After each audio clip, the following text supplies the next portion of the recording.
Ja, also wenn wir zusammen unterwegs sind, nach einer Versammlung oder nach einer Sitzung, dann ja, wird etwa die eins gekifft, das ist irgendwie klar. Aber die Frage ist eher, unabhängig von Jung, Grün oder nicht, an welcher Party wird schon nicht gekifft.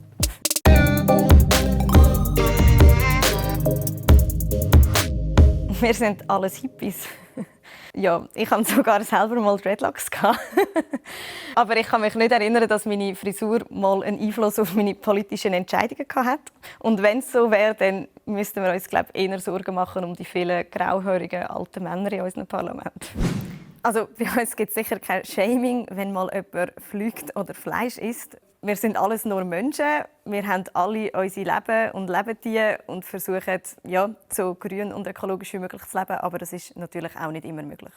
Wir wollen alles, was der Umwelt schadet, verbieten. Natürlich wollen wir nicht alles verbieten. Wir wollen, dass wir auch in 30 Jahren noch auf einem intakten Planeten leben können. Dafür wird es gewisse Gesetze brauchen. Wir werden nicht mehr so weitermachen, so weiter konsumieren, wie wir das bis jetzt machen.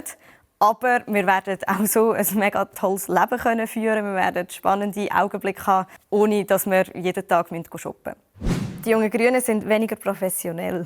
Das kann man so nicht sagen. Wir haben wahrscheinlich weniger Geld als die anderen Parteien, um uns mehrere Mitarbeitende im Sekretariat zu leisten. Wir sind aber dafür sehr spontan. Wir können schnell reagieren auf aktuelle Ereignisse und wir sind vor allem sehr kreativ unterwegs. Die Jungen Grünen sind radikal und kompromisslos.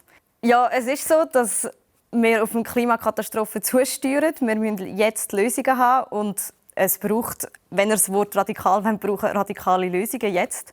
Und wir können nicht mehr länger mit Wischiwaschi-Politik weitermachen. Aber das Allerwichtigste, was ich euch noch sagen will, ist, ihr habt eure Zukunft selber in der Hand. Geht auf die Straße, geht demonstrieren und geht vor allem auch wählen.